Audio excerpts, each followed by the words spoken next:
Welcome back to Just a Bit of Banter. My name's Greg. I'm here with Patrick. George is off this week, but that's okay. We're going to carry on without him. Patrick, how are you? Good, man. A little tired and a little frustrated after City's performance today. We got the win, but rather frustrating. But before we get into it, why don't you tell the fine people where they can find us? Yes, I was going to remind the fine people that they can find us on Instagram at Bit O Banter Pod, on Twitter at Bit O Banter Pod, and on YouTube at the same at Bit O Banter Pod. Please follow, like, subscribe, ring that notification bell. We post every week, and we're going to roll right into it. Patrick had a win this week, and I did not. And frankly, no one gives a two craps about Chelsea, so we're not even going to talk about them. Patrick, do you want us to kick us off here with the recap of the Manchester City game? Yeah. Who did you play? We played Sheffield United this week, so it was a bit of a frustrating match, to be honest. Yeah. And it went the way I thought it was going to go last week with a bit of a low block against us. And apparently Erling Haaland has lost his shooting boots over the last His 2 what weeks boots? because shooting boots. Shooting boots. Is that a term? Yes. Okay. Yeah. Like, he can't score. And he ended up scoring today, but after I don't know, 4 or 5 missed chances. And it really was, I don't know. I guess we played all right. I guess I say it's a frustrating performance because in the, I don't know, final, 83rd minute, Sheffield United scored off of a just ridiculous mistake from Kyle Walker. I don't know what he was thinking. From an otherwise decent performance from the guy, it's been interesting to watch what Pep is doing with him right now because he's kind of pushing him forward a bit more than he should. And it works to a certain extent, at least with teams with a low block. My biggest problem with it is, Kyle Walker can't really cross the ball. It's something in his game that needs to improve if he is going to be getting forward the way he did this game. Those are terms, all of which I understood perfectly. I'm right there with you, man. I think that the box height has been lacking, and so they need more height in the box. That's probably something that most teams could use more of. It's like you can never have too much of a good thing. That's what I always say. I think you're 100% right. But yeah, I don't know. Maybe I'm just bummed about it or butthurt about it because I'm tired of teams that we dominate possession with. We spend the entire time, facing their goal and attacking their goal and taking shots at their goal, and then I don't know. I put on Twitter today when I was watching the game. I was like, "How is it that we have Julian Alvarez and Erling Haaland in this team, and we still can't be clinical in front of goal?" So I think it's something maybe Pep needs to work out in the system, or maybe it's just an early season blip on the radar. And in 2 months' time, I'm not gonna remember this game at all because we'll be hopefully City's going to be relegated. Exactly. Hopefully we'll stay at the top of the table, which is where we are right now. But if anybody's going to get relegated, it's the team we're playing lately. Not great. Is the only way to put it. Anyway, continue. Yeah, I don't know. It's hard to pick out like a bad thing about the performance because any stats you look up will say we dominated the game, which we did. It's one of those frustrating moments where you watch your team dominate the entire game, probably should be, I don't know, 4-5 up, cruising to victory. And for whatever reason, we play this cautious ball against that. That's what it is. It's my early season frustration with Pep's tactics. And I have 3 or 4 games throughout the season that really bother me like this, where they're going to play a low block. They're going to put 10 men behind the ball. And there's opportunity to get the ball in behind. There's opportunity to counterattack them and to exploit space behind them when they're kind of disorganized and they don't have their full 10 men back. But what do? Grealish today, for the life of him, couldn't play a forward ball. We always recycle possession, allow the team to get set, and then insist on slowly breaking them down. And games like these are very frustrating to me. I don't know, like I said, 4 or 5 of them throughout the season where I know we win and, it's fine and we got the 3 points, but I just have to bitch about it, I guess, because I'm a little spoiled. Patrick, have you ever heard of the children's fable, "If you give a pig a pancake"? Can't say that I have, no. Well, I'm gonna nutshell it for you here.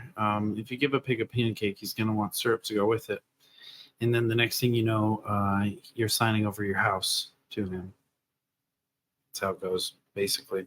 And the point of what I'm saying is, you are spoiled. You're a spoiled little Man-child, ninny muggins.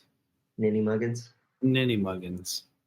If you understand the muggins reference, I do. Do you? comment below. Cotton-headed ninny muggins? Yeah, I know. Yeah. I know what Okay. that's from. Yeah, okay. If you know that one, comment below. Yeah. But see, you're being a cotton-headed ninny muggins is frankly what you're doing. You're like, oh, we won all this, so now I want every single game to be like 25-0.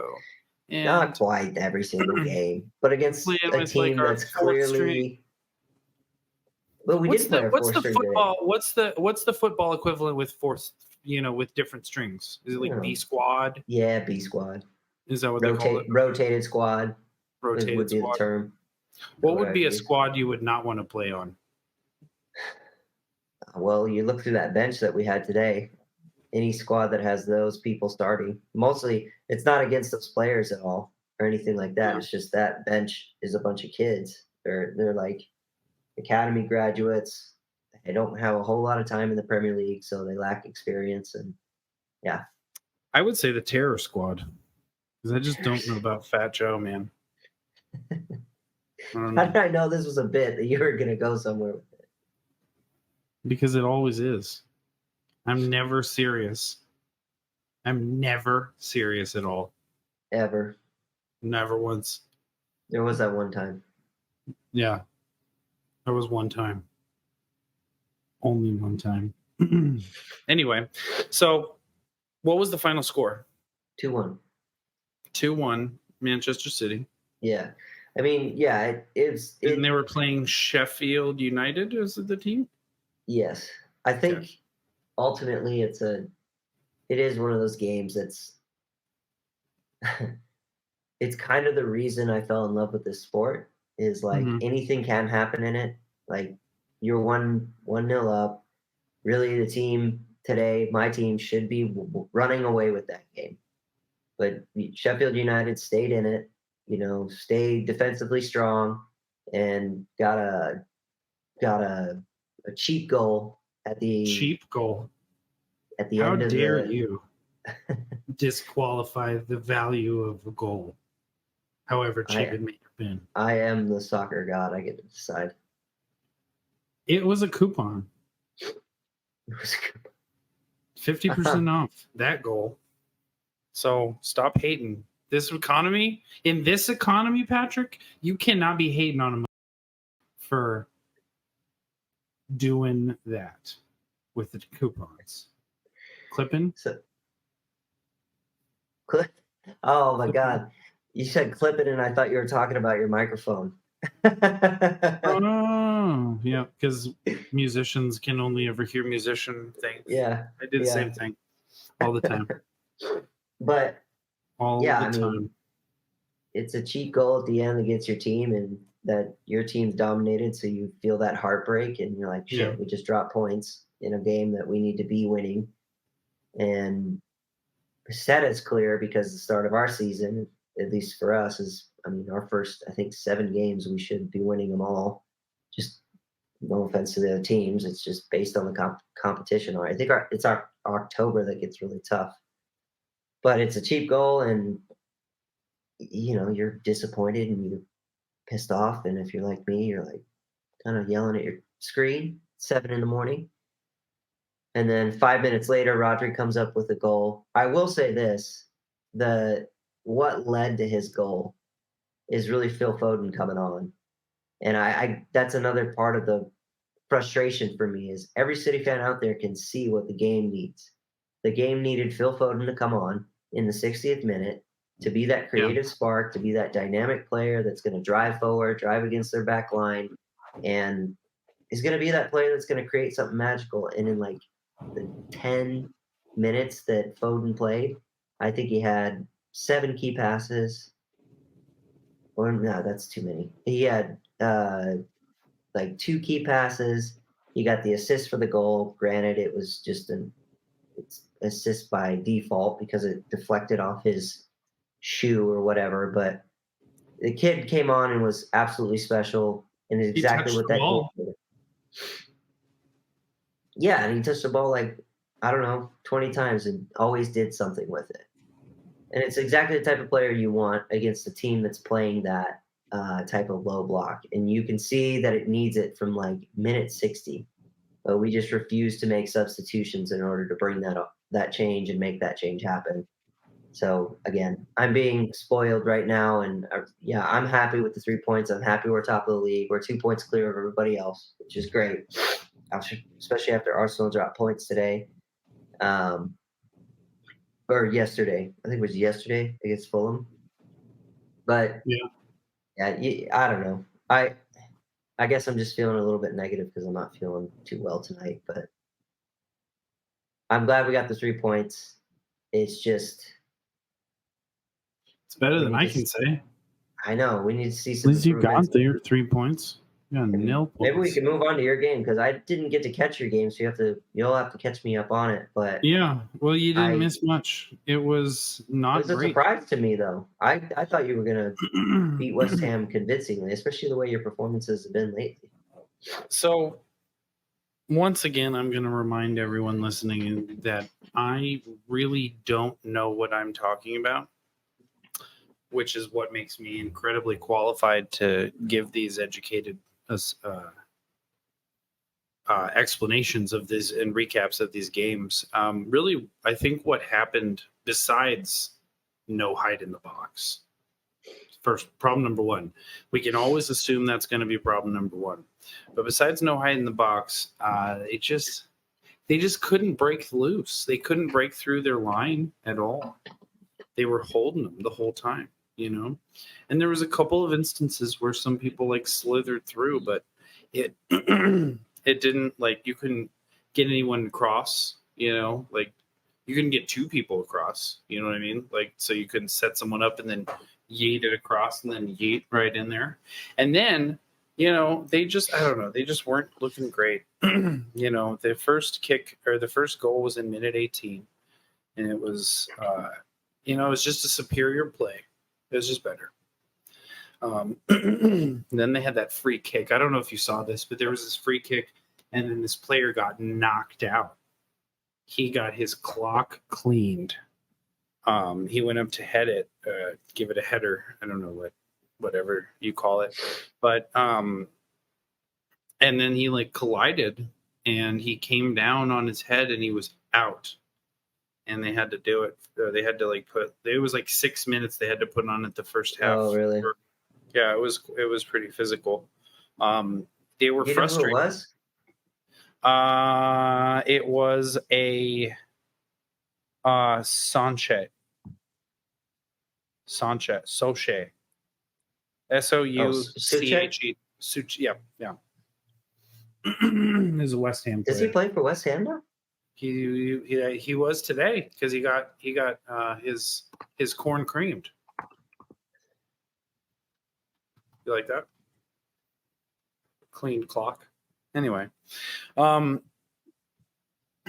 you know, it just got really physical after that. The second goal was at 58 minutes. No, I didn't know Souček played for West Ham. No. Yeah, Nate Shelley, he got him. He got him. He got him and signed him in a contract before he quit to go be like a busboy or something. But second goal, just not great. They just got in, and it was another West Ham goal, minute 58, and then minute 62, they just went right back in there. And at that point, it was very obvious who the better team was. Like there was some question, and they were just getting a little speed bagged, but they were just clearly the superior team, and it probably was just as challenging for George's team, Chelsea. Last week, I think, is when he played him. But so there was that last goal at 62, and then at 80, Gross had a nice kick.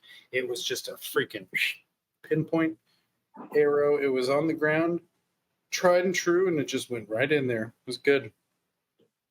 He didn't really need too much, but I had I had some thoughts as to what they did wrong and what they can do better. It was very physical game. Very physical games. What we're seeing here. These last two games have been extra physical. The first game against Luton, they were like, "Oh well, governor, we're not gonna worry too much about Luton." They weren't, but last week against. Quick side note on Luton, because Chelsea played them this week, and I did get to watch that game. I want you to finish your points as well, but I'm very scared and worried about Luton when they come and play City. I think they're just going to become corpses, or anybody in like the top half, like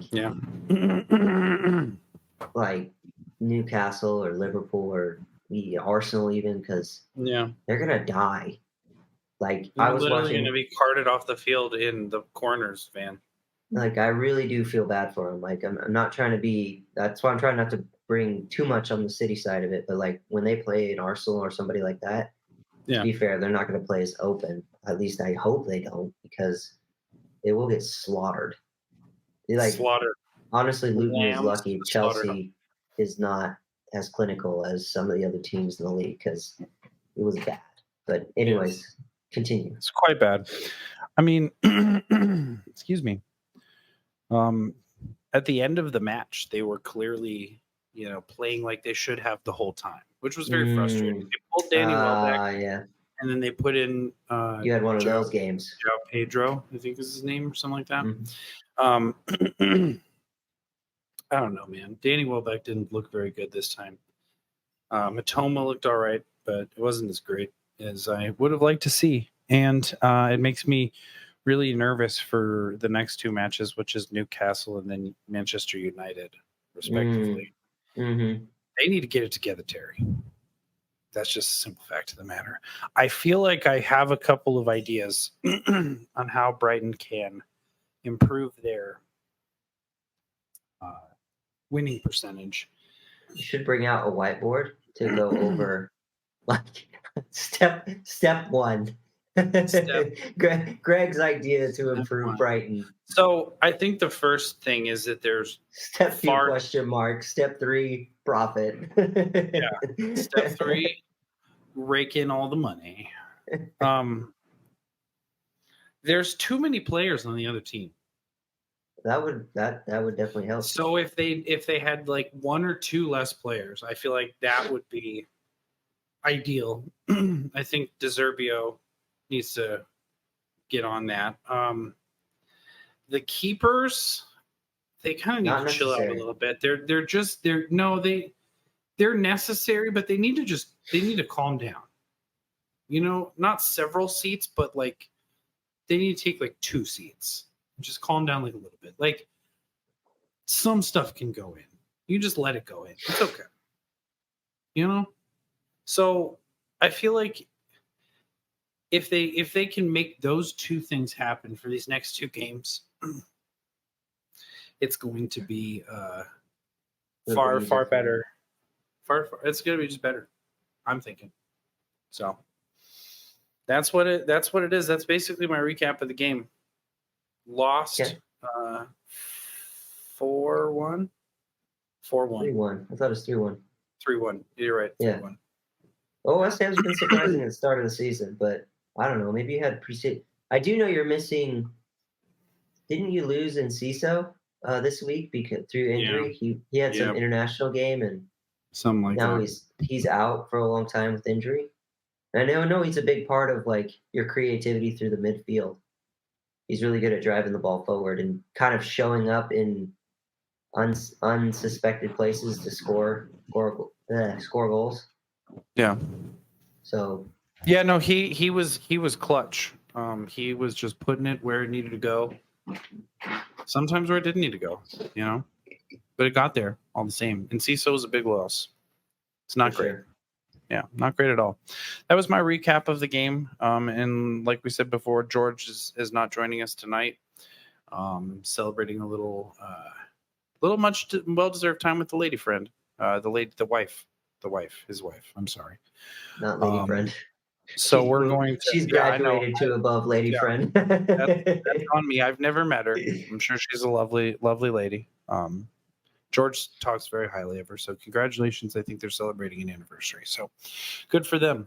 We're going to just kind of move it right along. Patrick, who is your next opponent? I've got Fulham next in the league. Fulham. Yeah, the team that didn't beat but drew with Arsenal. And I think it's going to be another somewhat tough match. Tough one. They're going to play the low block against us. Just like, I think the next, I don't know, couple of matches that we play, teams are going to play the low block against us. Which that just means they put 10 people behind the ball. Like all their players defensive instead of trying to come out and score. Okay. Well, what are you thinking? I don't know, man. I think there's no reason we can't beat Fulham. I just hope that we work out our tactics a bit more and we're a bit more direct. I'm going to go for another 2-1 because I think something crazy can happen. Yeah, but I'll go another 2-1 City. I'm gonna say that same thing. Okay. All right. And so my next opponent is Newcastle. You got Newcastle. Yeah, we're gonna freaking lose. I'm gonna be realistic here, honestly.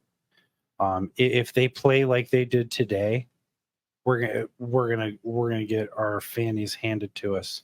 Which, on a side note, one of my favorite things about British people is they call lady business the fanny.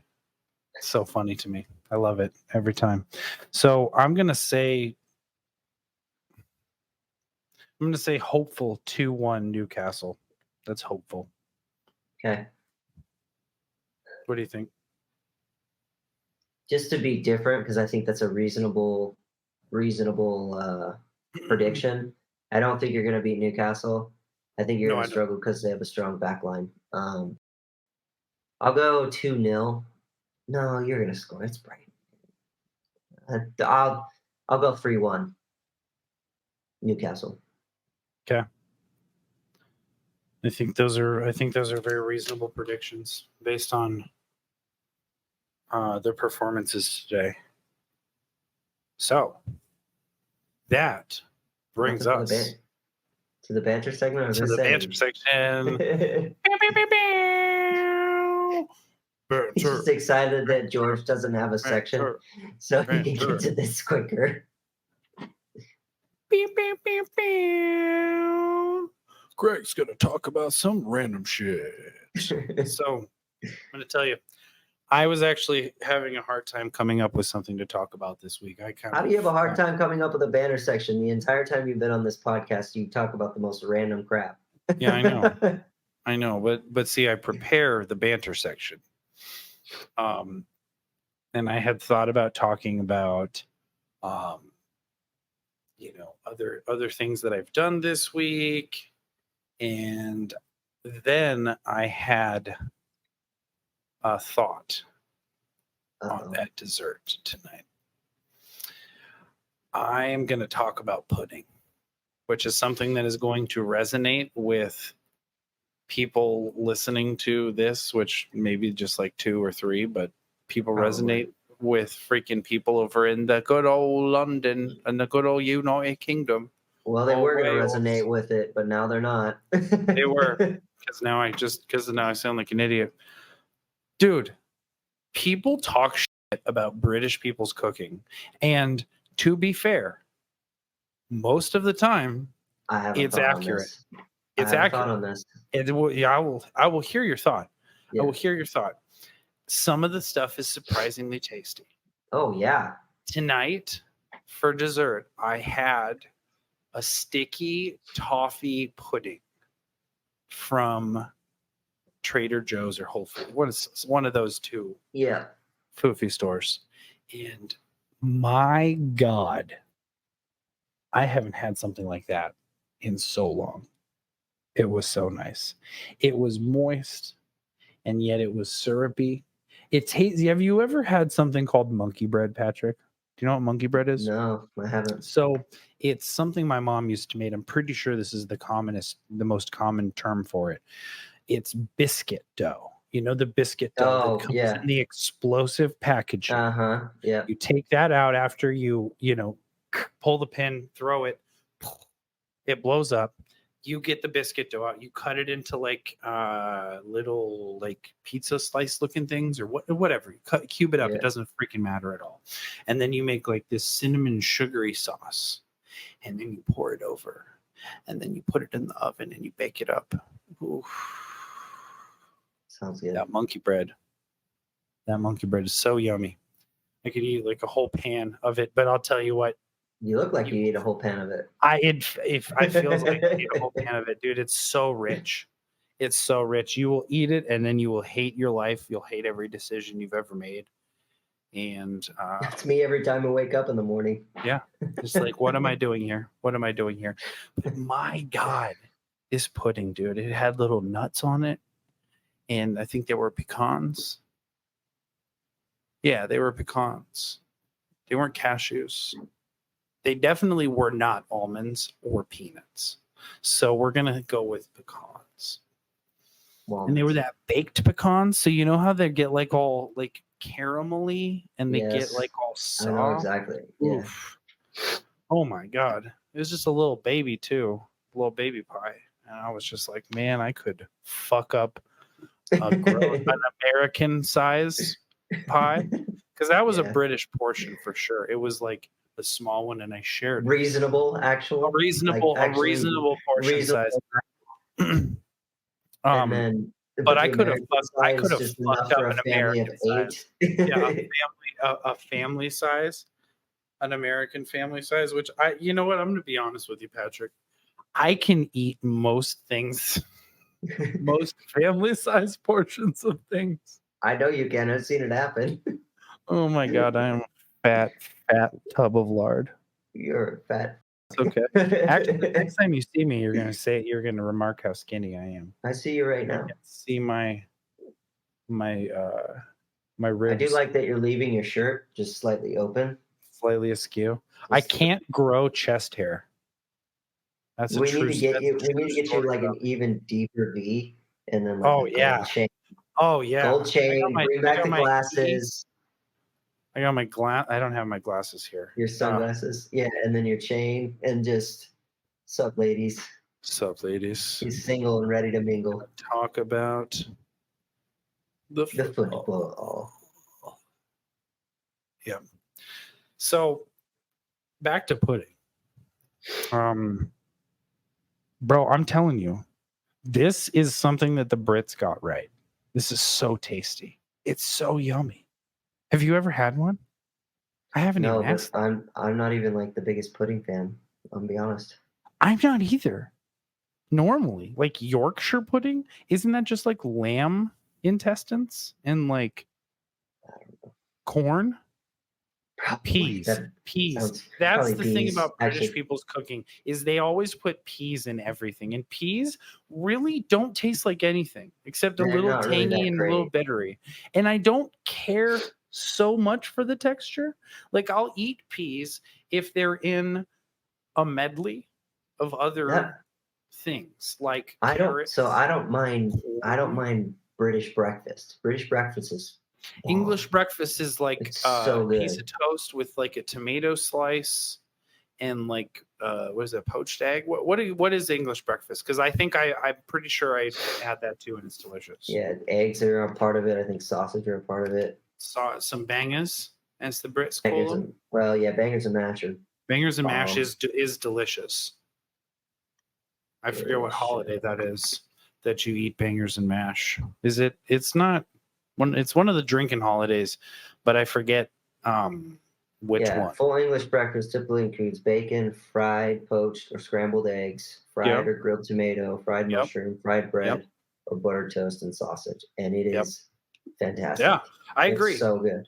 I agree. I think so. The thing I was going to say about British food is, but now that I realize that we're talking about this, it's more their breakfast that I like. Yeah. And not their traditional like dinners and stuff. Because you're right, they put a lot of tea. Because that's still beans and toast. That's all they eat for dinner.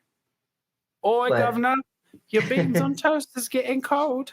I mean, one of the problems beyond all of that, I think that also hinders their rating in terms of food quality. Yeah. Is, well, you're just under, you're being compared to France and Italy, which is right next to you. France, Italy, and Germany. So honestly, I don't really think that's an excuse anymore, because that's also one of those countries that's been around forever. And this is something that I read somewhere, and I didn't come up with this, but for a country that spent all of this time over the hundreds and hundreds of years, conquering places specifically for spices, their stuff is so bland. I don't think frankly, brought in the spices from everywhere else. Frankly, honestly, France should have sent some motherfuckers over there to teach them after the war, to teach them how to cook. Be like, oi, governor, teach me how to make them little croissants. And he's like, croissants. I teach you the technique. Hey, Mama Mia, we got some pasta over here. The coq au vin. Yeah. All that. The demi-glace. The chicken. Yeah. The baguette. The baguette. Man. French people, Italian people, they could have taught it. Honestly, they could have just stolen like a recipe book and adapted some of those. Lord knows they stole the rest of things. Am I right? They could just like use salt, pepper, and garlic, and then their food would be better. That's it. Little paprika. I don't know, because then you got like Gordon Ramsay and Jamie Oliver, who are fantastic cooks, and I've everything I know about cooking I learned from freaking watching Gordon Ramsay videos. That's just the truth of the matter. Everything I know. That's why anytime I'm cooking something that's not like soup on a stove or something, I'm screaming.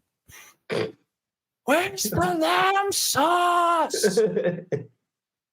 Where's the lamb That's sauce? how he self-motivates. He looks himself in the mirror and talks to him like he's one of Gordon Ramsay's chefs.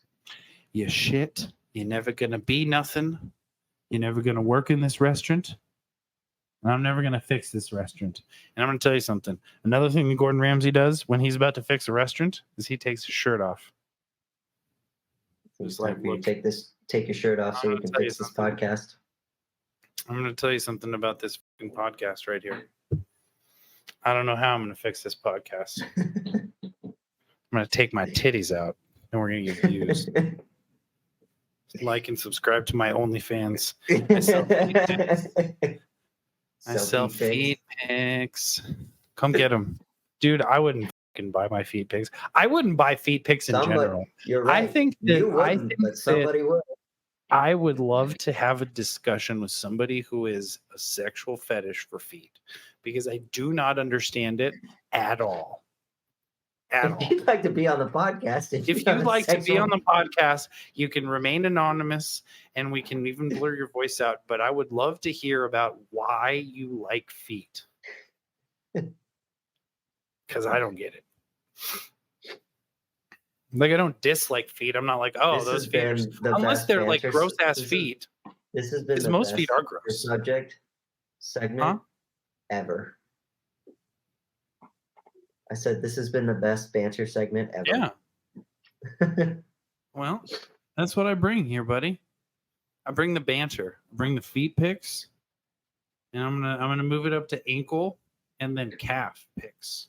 Because that's where I get extra for the knee, though. You better be paying extra for the. You better be paying extra for the knee. Oh my god! I will send you a lock of my hair for $45. What about farts in a bag? Will you fart in a bag? It'll cost you $100 though. I'm not farting in a bag. People will pay for it.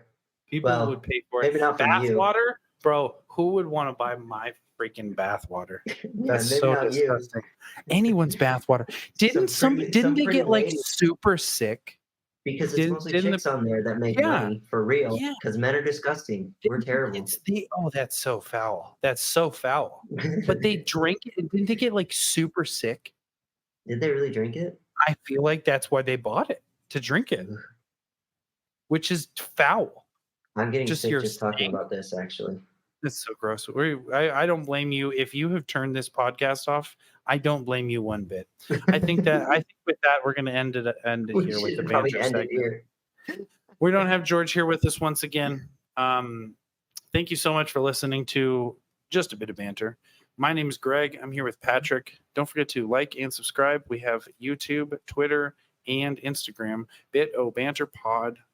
We will release every single week without fail during the season. And then during the not season, that's when I get to talk more about bullshit that I don't even know about.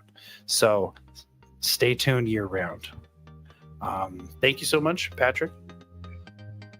Yeah, thank you, everybody. We'll catch you in the next episode. Have a great day, everybody.